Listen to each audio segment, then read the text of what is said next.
I'm Carys and I'm Janey Starling. and you're listening to Over the Top, Under the Radar, a weekly look at the stories in the news that are being overreported and the ones flying completely under the radar and not being talked about enough.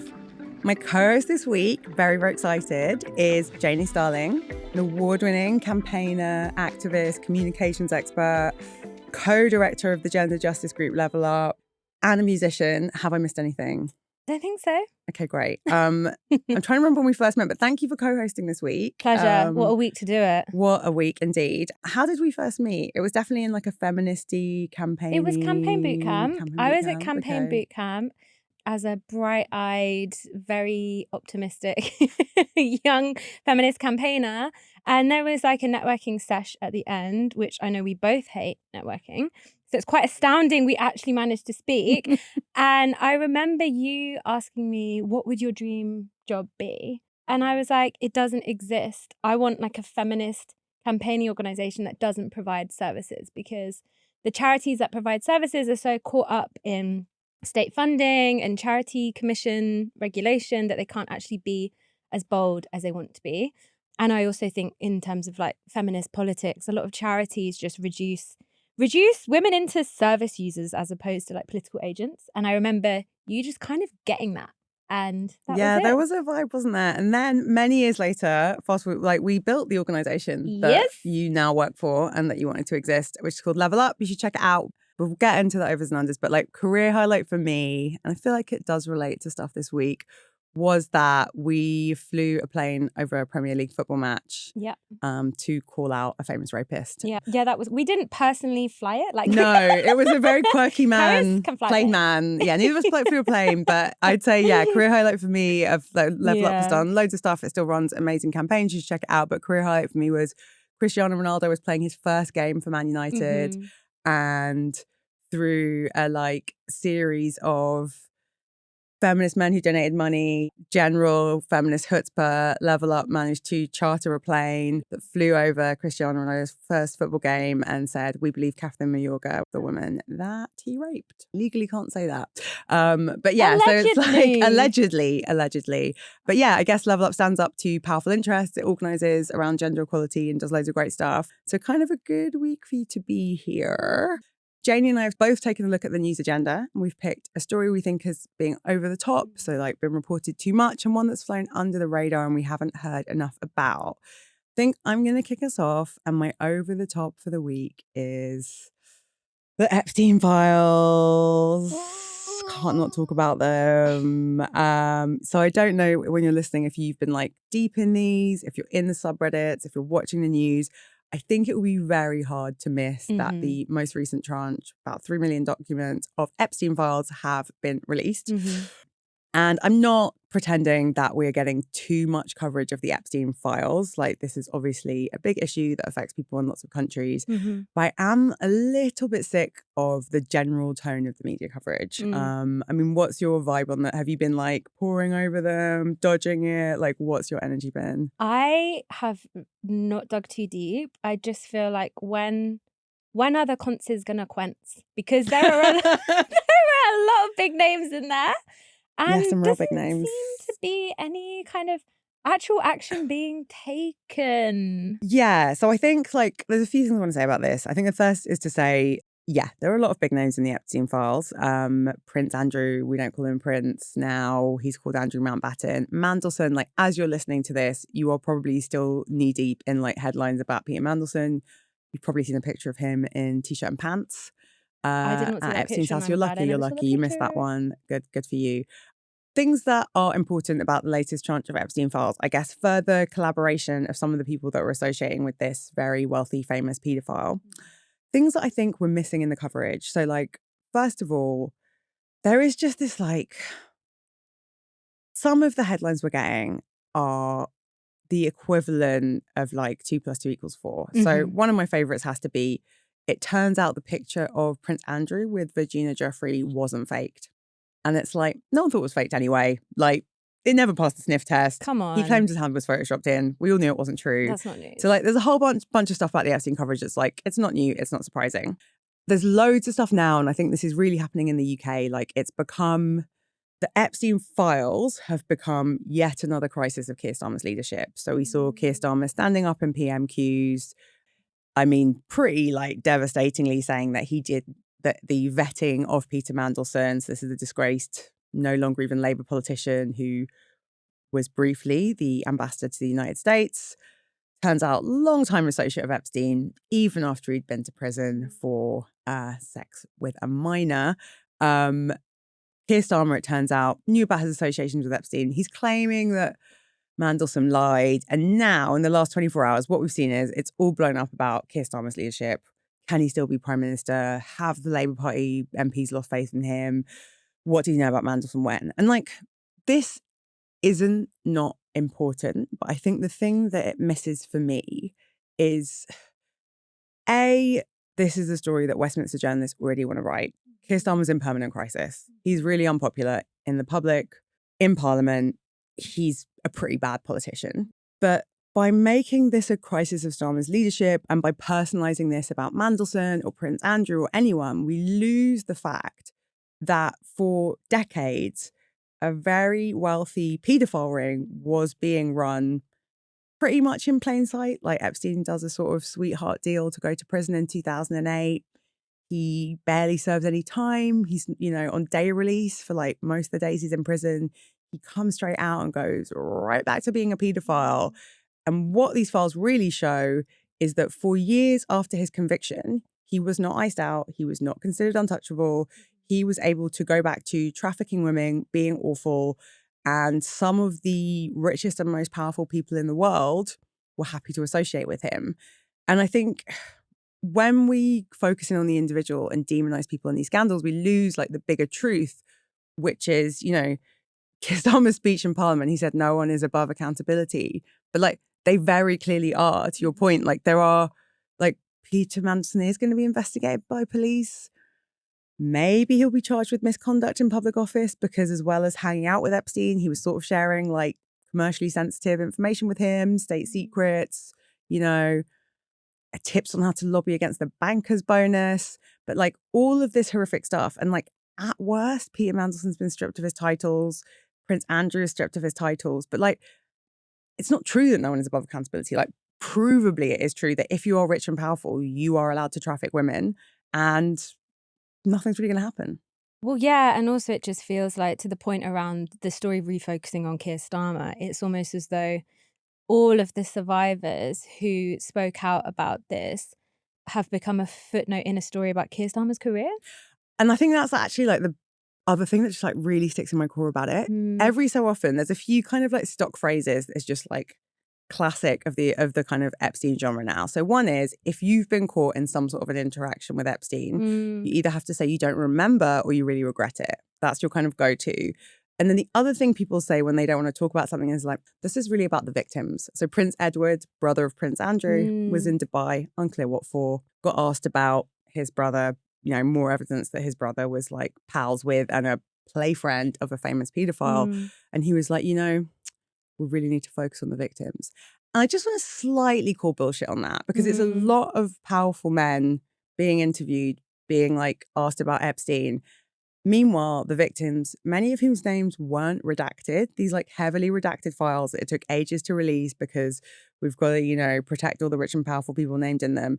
Meanwhile, like pictures and names were not redacted. Like, let's not pretend anyone really cares about the victims, because if we did care about the victims, we'd be trying to think for like about structural fixes to make it less easy for people to traffic young girls across borders. Like, we're talking about women who were flown into the UK, so crimes committed in the UK, flown to different islands. Like, there's been no conversation about what it would take to stop another Epstein. And I guess that kind of brings me to my final point, because like, it's really easy for journalists and for all of us to focus in on salacious details and photographs. But are we really sitting here in 2026 being like, it was just Jeffrey Epstein? There was this one wealthy pedo banker that for years was trafficking young girls. I don't want to go too deep in all of it because it's really upsetting, but like, who would set up effective pyramid schemes where young girls would get referral money for bringing other girls to be abused by him. So this is on like an industrial scale. We're talking about like potentially thousands of women and girls. And like, are we really saying he's the only wealthy and powerful man doing that? Just like, are we saying that Diddy was the only person in the music industry that was like holding these like really inappropriate sex parties where people were not consenting to the sex they were having? So it's like, at what point and when are we going to talk about like the structural conversation, which is like, we live in a system where if you are a rich and powerful man, you can get away with illegal things and have illegal and like harmful sexual preferences because you are effectively protected.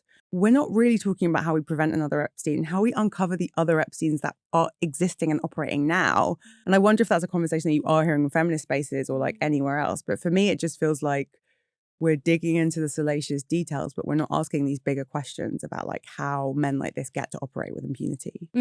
I think two directions that we could take this. I think one that actually does come to mind when it comes to how we prevent this is having upfront conversations around child sexual abuse. They don't happen enough. I mean, it was only recently that I discovered that there is literally a helpline in the UK for people who are having sexual thoughts about children because they want to prevent it happening. And I remember speaking to their lead psychologist about it just for some research that I've been doing around the criminal legal system. And she was saying that the first thing to actually stop this from happening is to stop pretending that it's something that like monsters over there do. It's actually in families. It's in families, it's in communities, it's on our doorstep. And I think, you know, all of this desire to pin it onto one exceptionally harmful man not only deflects from all of the people around him, which I want to get onto in terms of criminal liability, but also the broader conversation around child sexual abuse and how we're incapable of having it as any society. Yeah, and I mean, like the NSPCC stats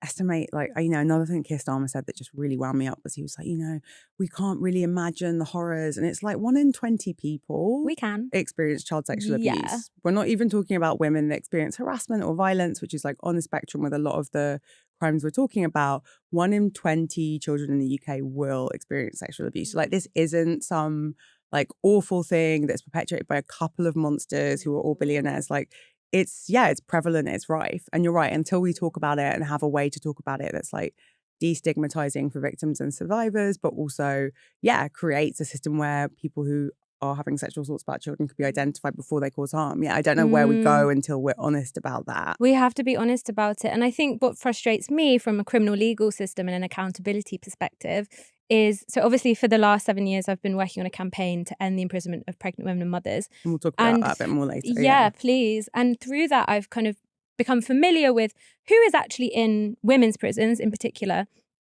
and just general kind of miscarriages of justice. And I think what really strikes me when it comes to Epstein and all of the people around him who were complicit in this huge global conspiracy that was deeply, deeply harmful is the fact that in the UK, there's a legal doctrine called joint enterprise, which means that anyone associated with someone who has caused harm can be criminally liable and sentenced to the same sentence that the person who caused the harm did. That's like the gang legislation, right? It's exactly that. It's exactly that. So why are we not using a gang narrative when it comes to Epstein? Okay. Why are we not having that conversation? Because so let's just for people listening. So right now, there are laws in the UK normally deployed against like black and brown young black men. Yeah, young black men, where it was like, you were in a gang with this person, this was a joint enterprise. So if this person stabbed someone, if this person robbed someone, you should go to prison for the exact same crime. Even if you didn't hold the knife, even if you didn't pick up the phone, you were like in league with them. Correct. Is there any reason we can't use that for Epstein and his gang? I mean, other than racism. Pedo gang, I mean, other than racism and, you know, rich people having more power and money, like, why can't a pedo gang be a joint enterprise? Well, this is it. And I think what is so infuriating, and obviously, you know, for all of the flaws in the joint enterprise system and all of the campaigners who want to see it abolished, it just says so much about the criminal legal system and who it's designed for. When, you know, there's a case known as the case of the Manchester 10, where there was a group of boys who were all friends in Manchester. Unfortunately, I don't want to go into like the details of the case, but someone was killed by another person. 10 people went to prison for that because they were in the same WhatsApp chat. The same WhatsApp They were chat? in the same WhatsApp chat. And the prosecution spun this narrative that they were a gang. It was a heavily, heavily racialized trial and prosecution. And ultimately, why, if that exists, are we not seeing it applied against all of the people who we have much more evidence for in the Epstein files than was ever put in front of these boys. What could be more of a joint enterprise than this like industrial scale trafficking of young women and girls for all these like horrific parties, like the like mundanity of the way that people talk about this. Yeah, I mean, I don't love the joint enterprise laws, but I do love trying to apply them to Epstein and his cronies. It's just the double standard. It's legal acting, experts right in. Acting as though there's no solutions that could possibly deal with this. Yeah, and I think that's part of it. Like, I think it's a funny place to end up. It's about 10 years since the Pizzagate kind of conspiracy theory, like QAnon associated scandal blew up, which was Pizzagate to remind everyone was a mostly online conspiracy theory that there was a specific pizza restaurant that political elites, so like the Clintons, like Anthony Weiner, I think, different high-profile elite figures were trafficking children and were pedophiles and like maybe even drinking children's blood. And it was all meant to be through this pizza restaurant. The restaurant did exist. The pedophile ring did not operate through it. But I think it's kind of interesting, right? Like we get that conspiracy theory was ridiculed and dismissed, but it like touches on the edge of something, right? Which is that rich and powerful people slightly operate outside of the rules of law. Of course they do, all the time. Like, yeah, and I guess until we're honest about that, honest about the fact that someone like Mandelson can maintain a relationship with someone like Epstein, because like there aren't really consequences for what you do if you're really rich and wealthy and well connected. And it's like until we're able to acknowledge that and to acknowledge that this being part of a political or a media or a financial elite means that you've got this like VIP pass that means the criminal justice system doesn't really apply to you. Like until we're honest about that, we will always get conspiracy theories like Pizzagate, and we will also not be able to like connect with the very legitimate public anger that people feel, and then it just comes out in other kind of weird ways. Yeah, I guess say more. Yeah, and I just think we just see it again and again, because I have a lot of conversations around prison and who's in prison and what prison is actually for. And the most common response when I say, imagine a world without prisons, and people say, well, what will we do with the pedos? What about the rapists, murderers and pedos? That's the line. That's the line you get. Yeah. First of all, name me one rapist who's actually in prison. Oh, God. Second, that BBC dude who had like so much child abuse content, they like broke the police computer. He didn't go to prison. They don't go to prison. We know this. And so we have this kind of symbolic construction of who is in prison. And actually, it's people on joint enterprise sentences. We know that it's women. The most common offence that women go to prison for is shoplifting. I think there's a much bigger conversation around how harm is prevented or not prevented in society and who is in prison. And they are completely different things. Yeah. And I think like there's so much we could say about Epstein and so many things that get too much attention. But I think that at the heart of like, there are two, far right love the term two-tier care or like two-tier policing. But like, there are two tiers in society, but it's not about race. It's about class and money. And I think nothing brings that closer to home than seeing this. And I don't know, like, if you've got an opinion about the Keir Starmer, Peter Mandelson stuff, like, it's so hard to predict in Westminster, like, what tips a scandal over the edge. Like, would anyone have predicted Boris Johnson would go, not because of Partygate, but because of Chris Pincher? Like, probably not. But then I guess the Keir Starmer and Peter Mandelson of it all is really about what is the final straw that breaks the camel's back. It's not actually about the substance of what's happened here. But I don't know. Any predictions about Mandelson and Starmer? We just don't care. I have just tuned out. I just feel like it's this common theme that we've seen. It's story old as time that women and girls are collateral damage in men's careers. Yeah, and they're like weaponized and talked about. Like, I just think it's not a coincidence, and it's not funny that Elon Musk, this like great defender of women and girls, who was so concerned about grooming scams in the UK, is begging, like literally begging, to be allowed to go to Jeffrey Epstein's like parties and islands. But they said no, right? Yeah, there is one where his EA is like, Epstein's EA is kind of like, oh, sorry, Elon, the party's not happening. We'll let you know if it is. I mean, there's quite a few cringe emails, but it's like, it's not a coincidence that these people that tell you that they care about women and girls' safety actually are the people that are putting women and girls at risk. Every time. I am so convinced. And we're seeing this more and more in political discourse that's shifting towards the right. And I guess we'll get onto this actually in my yeah, I feel like we're going to get to yours next. Yeah. But okay, that final thing I do want to say about if Peter Mandelson is currently being investigated by police for misconduct in public office, and that is about the very specific things he did whilst a government minister, which are wild. And I'm not saying we shouldn't talk about them, but I'm just saying we don't talk enough about how rich and famous paedophiles are allowed to roam free. But the things that Mandelson did that are particularly scandalous are he was emailing Epstein like market sensitive information about legislation. He was giving him updates on the failed coalition talks between Labour and Lib Dems. He was giving people ideas on how to lobby against bankers' bonuses. And so the charge that he could face is misconduct in public office. But I just want to say that if he went to prison for misconduct in public office, he would be the first politician in the UK, whether that's a peer or an MP, to ever go to prison for that offence. So like MPs have gone to prison. Largely it's for like tax fraud. Chris Huhne went for lying about points on his licence. But like generally politicians in the UK don't go to prison. And are we really saying Mandelson's the only one that's like committed misconduct in public office? No. Tony Blair. Tony Blair, Boris over Partygate. There are so many examples. Like politicians don't go to prison. There aren't consequences for these men's actions. You are listening to the show ad-free thanks to our Patreon community, a few hundred people supporting the podcast each month, helping to cover our production costs and keep the show going. Huge thank you this week to Charlene, Theodora, Jean, Sven for becoming Patreon supporters. We genuinely couldn't do this without you.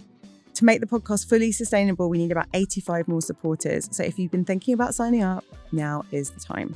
When you join us on Patreon, you get a bonus episode each week. You get a behind-the-scenes newsletter and the chance to submit questions to our guests, plus access to the over-the-top, under-the-radar WhatsApp community so that you can keep the conversation going between shows. You can join us on Patreon for as little as £3 a month. Go to patreon.com, over-the-top, under-the-radar. My over-the-top is Lucy Letby. I'm just sick of hearing about her. I'm sick of seeing her face. I'm sick of the way that she dominates the news agenda. And it seems to be the only criminal justice or prison-related story for a woman. So for those who don't know who she is, just give us a quick, who is Lucy Letby? I mean, it feels unlikely, but for the like two people listening that are like, who is this Lucy Letby? Lucy Letby is serving a whole life order in prison for the deaths of several babies at a hospital that she used to work at. And there is a continuous debate around whether her conviction is unsafe. This week, a fourth documentary. So in the space of 2 years, there's been 4 documentaries about her, multiple investigative reports. Every time there's a new kind of Lucy Letby story. There's a big New Yorker article, wasn't there? Exactly, and a big Sunday Times piece. Yeah. It's just like huge.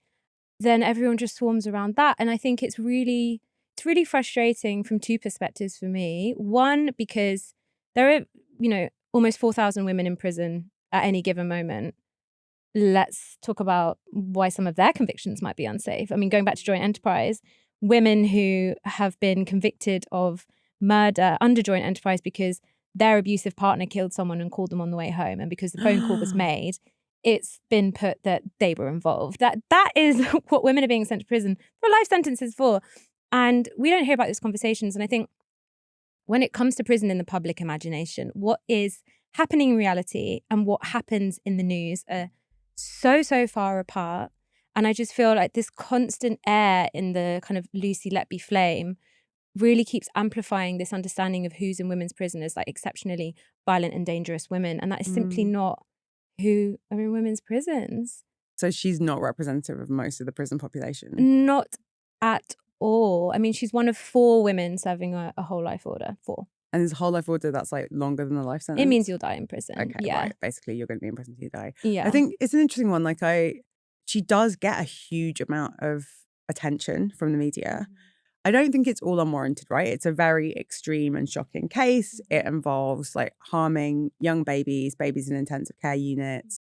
I think also women that are convicted of violent crimes are seen to be somehow like exceptional or strange. Totally. And so then they get very pathologized and people get very obsessed with them. But the Lucy Letby thing also feels to me a little bit like the kind of true crimeization of things. People want to go through the evidence. They want to make their own assessment. They want to be, judge and jury over it. Which, like, I mean, for people who've been listening to podcasts for a long time, like one of the first sort of big podcasts that everyone listened to was Serial, which was a journalist picking over an old murder case and someone who'd been put in prison. And like the whole podcast series was like, has this person been wrongly imprisoned? And I guess it feels a bit like that's what's going on with Lucy Letby. It's like there's a sort of as you say, like picking over the evidence.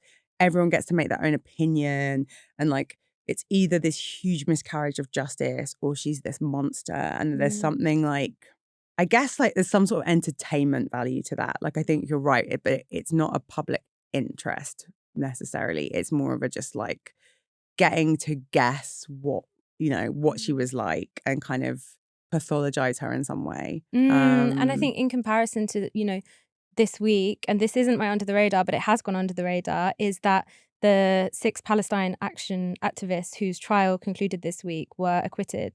By a jury, which we will get onto. Yeah. But I mean, these are women in prison who had been held on remand, so ahead of trial, for over a year without any conviction. I mean, remand, for people who don't understand the prison system, is basically the state sending you to prison while it decides whether to send you to prison. You're being held there before your trial. You're punished before you've even been convicted. So you're in an actual prison, or are you in a sort of like... You're in an actual prison. Oh, great, okay. You're in an actual prison. Until your trial, which given the backlogs in the UK could be a while. Yeah, the custody time limit for remand is meant to be 6 months because of the Crown Court backlog. That simply doesn't happen. And so the Palestine Action activists had been held, innocent in the eyes of the state, for over a year. And thankfully have walked free yesterday, but there's not really been that much news coverage of it. So you do a lot of campaigning around criminal justice and prisons. Like, what do you think the media is obsessed with that it shouldn't be? Like, what is a textbook example of, okay, this is going to be all over the Daily Mail, all over the Sun? Like, what is the thing that gets people interested, and what's the thing people aren't paying attention to? So the cases that do get all of the airtime are kind of these extreme, really atypical cases. Because they are extreme, people do awful things, but they're the only ones that really get any attention, when actually... majority of women in prison for short sentences. Most people don't know that. Some of the longest sentences in prison are for drug trafficking, when someone's put drugs on you and sent you through a border.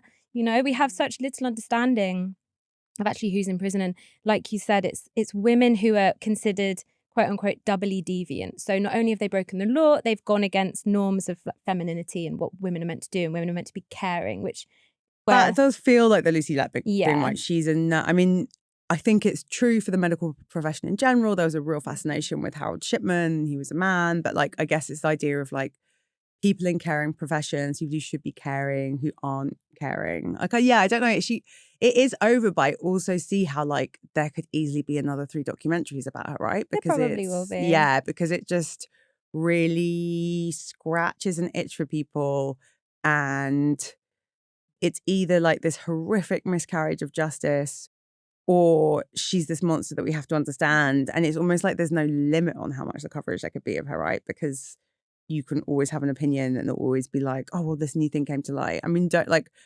I have read some of the articles. I haven't watched any of the documentaries. Like, do you have an opinion on her case, or you're just like, I just don't want to hear about it? I just don't want to hear about it. Fair. I just want to hear about it, and I don't want to hear about the Lucy Letby truth is in Croydon baking her a cake for her birthday. Like, I think it's weird. That is weird. Why are they in Croydon? I don't know. Is she from Croydon? She's they're in South London. Oh, okay. Carys, I know. I mean, yeah, okay. You're hitting me now, because obviously I fuck with people from South London. Is this okay? Are we saying it's a South London issue? Because I might have to consult. I might have to consult with the rest of the crew. Okay, wait. So is she in prison in South London, or is she like She's in prison in Surrey. She's in Bronzefield Prison, biggest women's prison in Europe. Interestingly, where most of the Palestine Action prisoners were being held ahead of their trial. Yeah, I think also it's like we do have a hang 'em and flog 'em media as well, right? So I think the other thing that is really wild about the Lucy Letby thing to me is like you have this case, and like when the case first came out, it was like this monster, this witch, she killed all these babies, she wrote about it in her diary, she's so sick, she's awful, like she was just like a byword for evil. And then, and I don't know the exact sequencing, but it does feel like it was a lot prompted by this New Yorker article that was actually like, oh my gosh, this British nurse been put in prison, but evidence was shaky at best. This is all lies. And then it's like you get this weird thing where the tabloids kind of like then swing back, and it's just like they're sort of eating their own tail in a way, because it's like they generated the like hype and the drama, and then suddenly it's like, wow, this could all be wrong, and like, was there a miscarriage of justice? And it's like, no, she's actually evil. And it's just, I guess it only serves for the people that are like selling the papers or the documentaries, it's right? Spectacle. Like, it's sensationalism. It's spectacle. And again, like, it's not, is this what the parents of the victims want? There are also a number of failings mostly due to lack of funding. Yeah, structural problems in the NHS. In the NHS that allowed this to happen. Completely. And again, it's like, maybe some of the new documentaries are touching on that, but like that is the bigger, deeper story. You shouldn't have intensive care units. You shouldn't have maternity wards. You shouldn't have like hospitals that are so underfunded that this could happen on like a large scale and not be uncovered until multiple babies had died. And like multiple babies have died, whether it is solely at her hands or because of a combination of factors. Like that is awful. And it feels like, again, that is more important than the spectacle of Lucy Letby and whether she's like a witch that should be burned or... Completely. And I would love to see that framing applied to a lot more criminal justice stories, to be honest, because I think in the most part, prison does punish people for structural flaws. I mean, I've met so many women who said they were relieved to go to prison because it's the first time they felt safe, because they were street homeless at the time, or because they were in an abusive relationship where their partner was coercing them into dealing drugs and they couldn't say no. And I think prison often does mask these huge structural failings in our social safety net, in our health services, in the housing shortage. But obviously, it's a much more convenient story to blame one woman and hold her up as this she-devil than it is to look at decades of chronic underfunding and shrinkage of the state. Okay, so I think we've got another criminal justice one. What is your under the radar for this week? I'm a one-trick pony. You're not a one-trick pony. To be clear, Janey is one of the most like talented, multifaceted people I know. You're not a one-trick pony, but what would you like to talk about? What's gone under the radar this week for you? Oh, it's the jury trials. It's Leveson. It's this. So it reminds us, because Leveson for some people is like phone hacking. There's been another Leveson, the same guy, same judge, former judge, retired judge. Former judge. What it is on the surface is a huge report. I mean, the report this week was like 700 pages. Oh Lord. Of recommendations for structural changes to the criminal legal system. Some of the changes recommended have already been floated, which is changing jury trials and which crimes will get a jury trial and which won't. I do feel like the insistence of the Labour government to crack on with making these changes to jury trials is another dismantling of the guardrails of democracy. Because I think what we also have to look at was 2 weeks ago, the Sentencing Act passed. And what really flew under the radar, because it was buried deep in this huge piece of legislation, was now the Sentencing Council has to pass its guidelines. It's an independent body of judges that sits separate to the executive, i.e. government, and the legislative, i.e. parliament, because they're independent experts. And a separation of powers is kind of essential to a democracy, where they decide for transparency and consistency what the sentencing guidelines should be. So what parameters, what kind of sentence someone should be serving for a certain crime.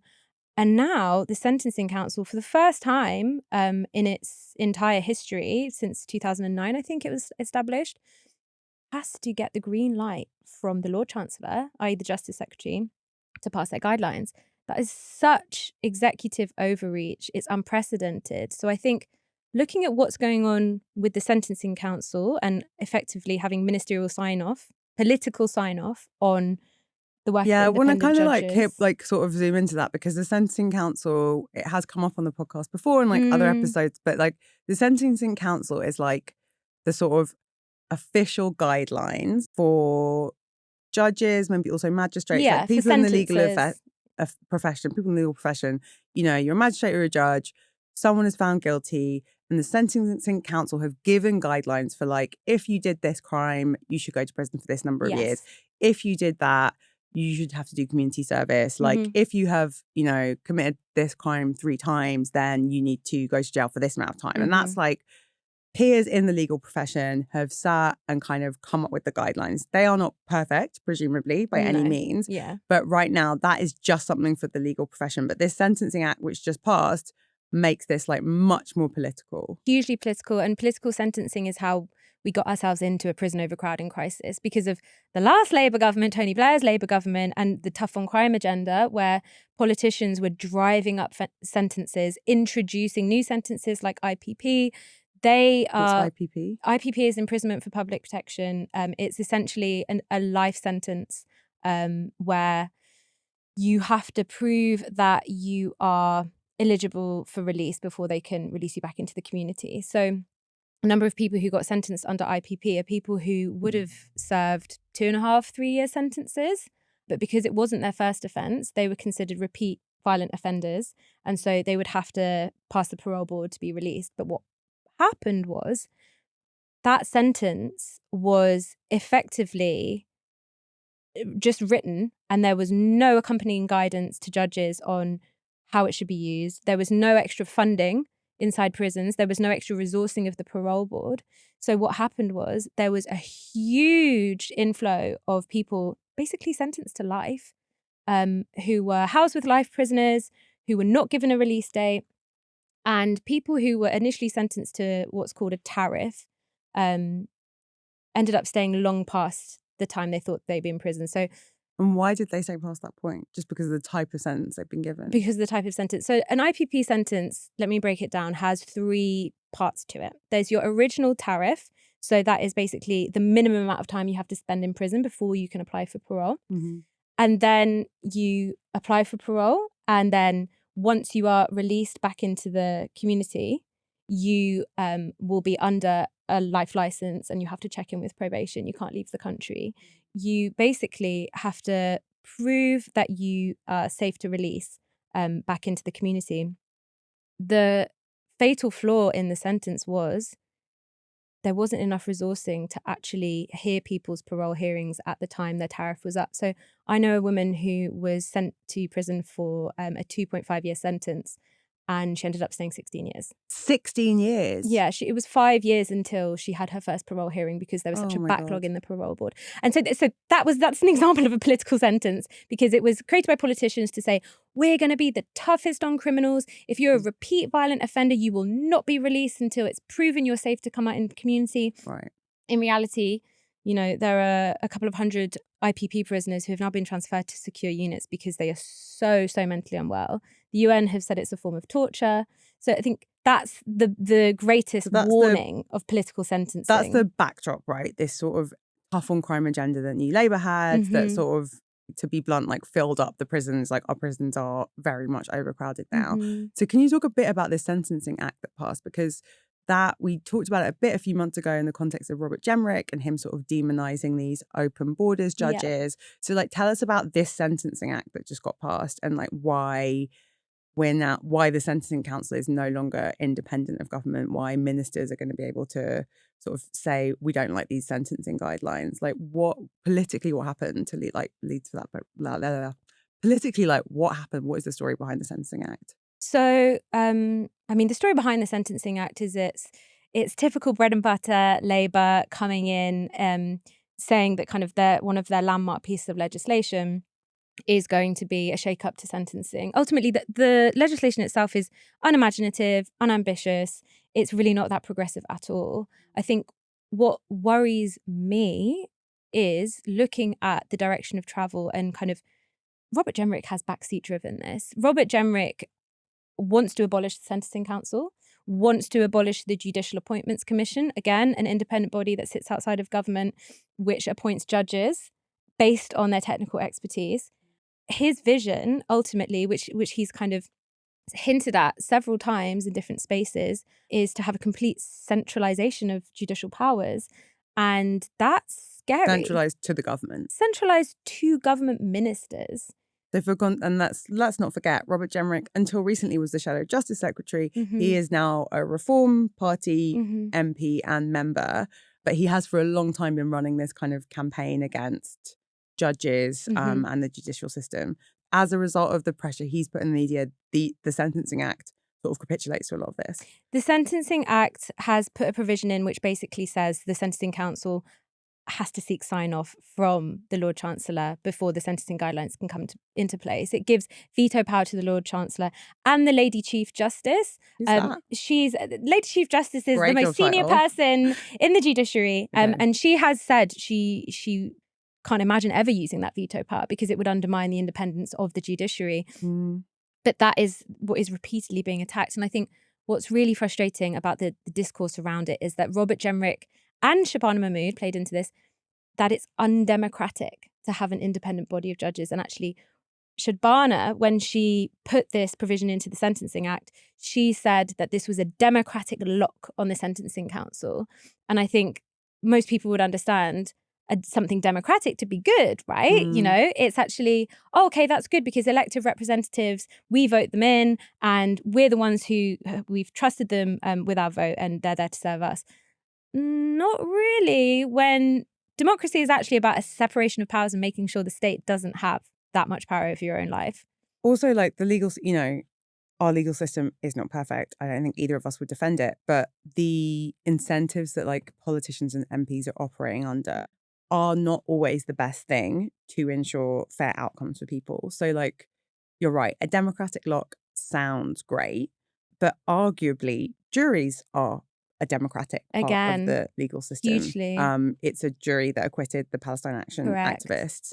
And if you take away the phrase democratic lock and say, do you want government ministers to be able to decide sentences? Like, I don't feel great about that, especially because there is a not that unlikely version of the world where in a few years' time, Robert Jenrick is in government as a Reform MP, appointing judges or undermining judges that he doesn't like, you know, people that like immigration or at least don't think immigration is evil.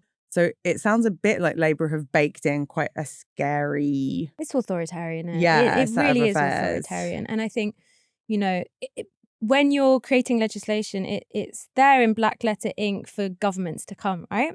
And so I think the scary thing now is if Jenrick gets his way and all the changes to jury trials and the Judicial Appointments Commission go ahead, effectively we could be looking at a situation, if we get a Reform government, where a Reform Lord Chancellor, you could be tried in a court without a jury by a judge that's been appointed by the government, who can send you to prison for however long they want because the government have decided that and not the sentencing guidelines. And if that doesn't sound like authoritarianism, then I don't know what is. But that's the direction of travel. That's the end game. Yeah, and I think also like whether it's intentionally or accidentally, often with like this Labour government, it's really hard to tell because they sort of get so blown by political winds. But like you know, if you look to America where the judicial system is like much more politicized with bodies like the Supreme Court, where prosecutors and judges are like elected, where there is much more sort of, I guess, democratic involvement, like you do not see a system with better outcomes. And again, it's hard to sit here and defend a system that like is incredibly racist, does not get justice for victims of crime, like absolutely horrific crimes like rape or domestic abuse. So like you don't want to sit here and cape for the British legal system, but it doesn't feel like these are improvements. And you're right, it's a really good under the radar because I don't think we have heard much about the Sentencing Act. You know, we've heard about the restriction of use of jury trials, but things that are getting baked into law that, yeah, now whenever there's a new law passed, we have to think, what will Nigel Farage do with this? So like 100%. And I really relate to what you're saying about caping for these institutions because I spent 5 years campaigning against the Sentencing Council.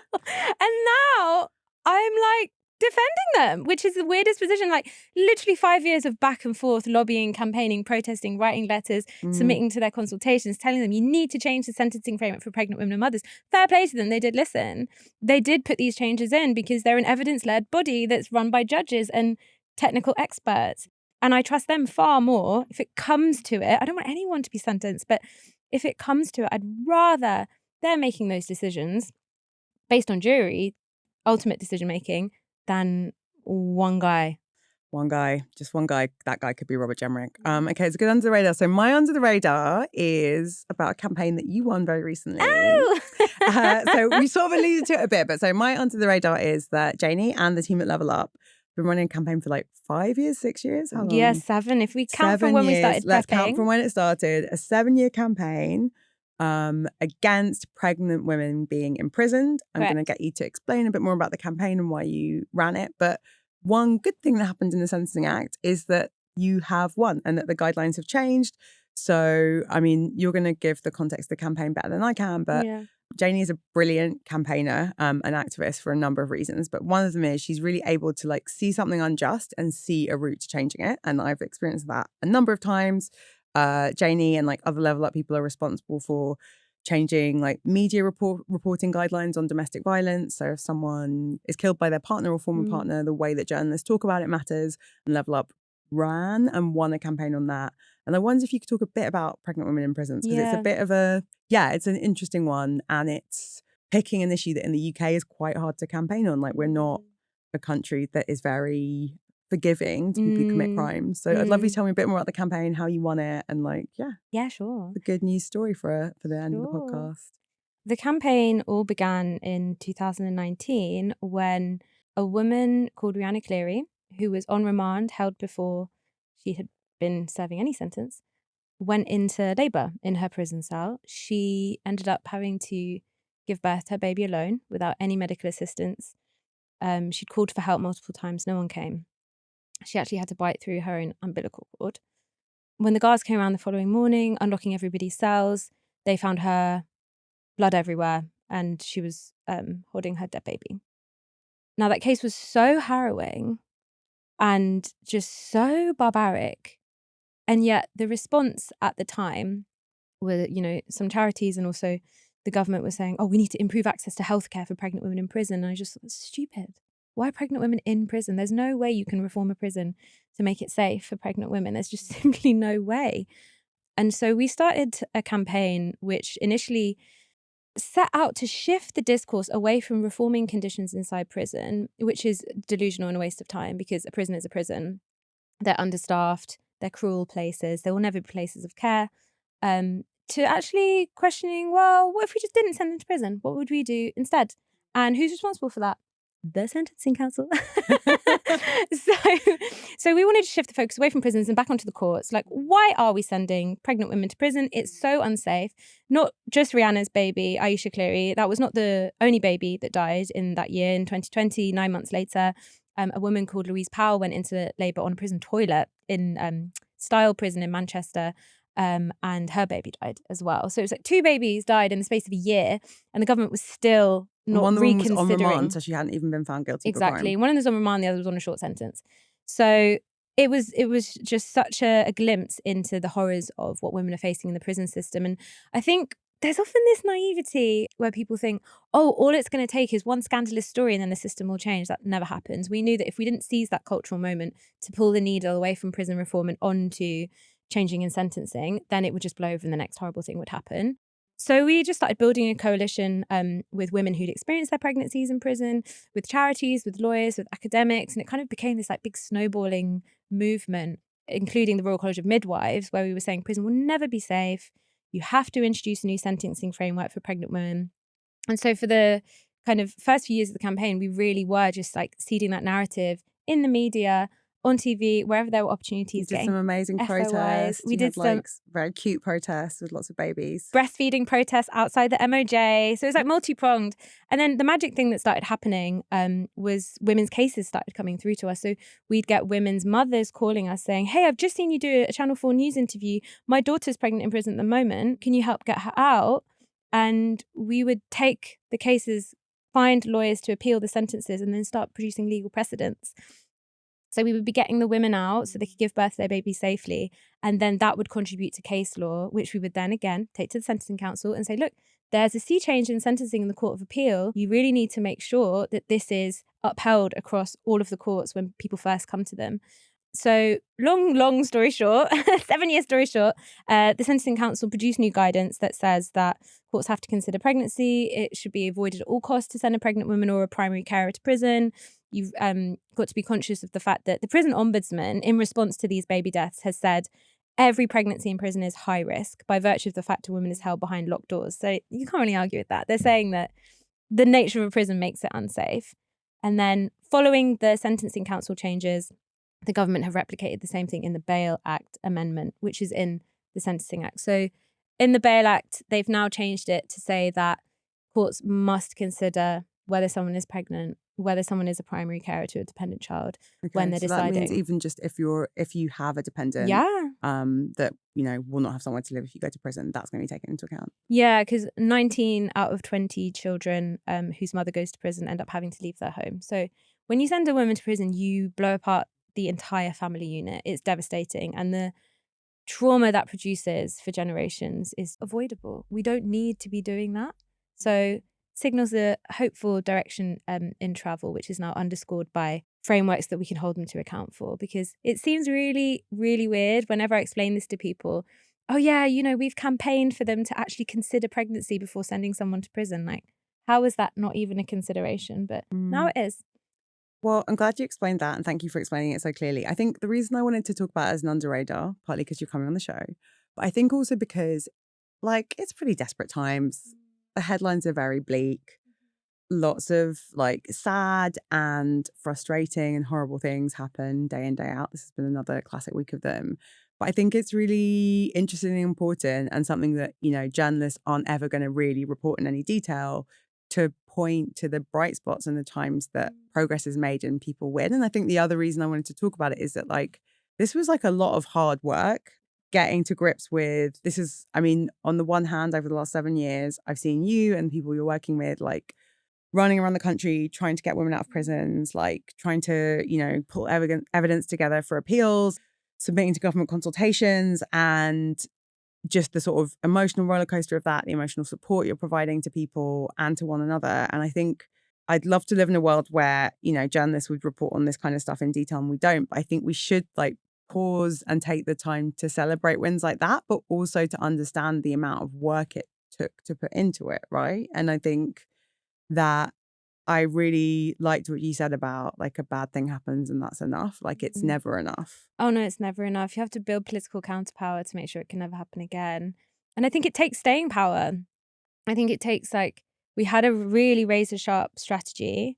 We had precision and we had persistence, and we just honestly said the same thing again and again. For 7 years. For 7 years, and from all angles. And I think what was most amazing was that how multi-layered it was, and especially the protest aspect, because I think a lot of kind of charities and people who want to talk about systems change think that all you need is a perfectly written policy document with all the evidence, and you just hand it to a minister and they think, you're so right, we're going to change it. Oh my God, if the world was run on morality, we wouldn't be in this mess. Or evidence.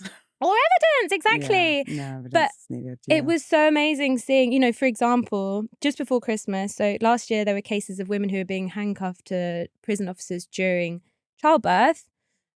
Awful in recent years. And so we pushed the government for an independent investigation into this. How many women has this happened to? We know of a handful, but how many? And how do we stop this happening again? They promised an independent investigation.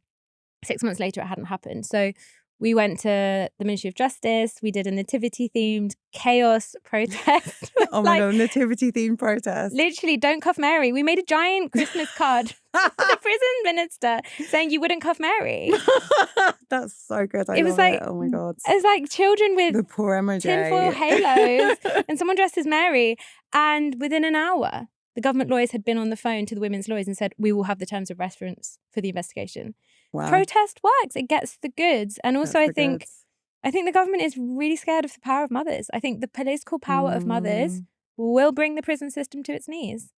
We'll talk a bit more about the prison system in the bonus episode if you want to hear more of Janey talking about her work. But I guess for people listening who are rightly inspired, this wasn't an easy issue to campaign on. And why is it? Women who have committed crimes, we talked about the Lucy Letby case, women who are criminals and who have done something bad. It's not low-hanging fruit. It's not easy to say especially in the world and the country we live in today, to say people who have done something wrong deserve compassion, deserve grace.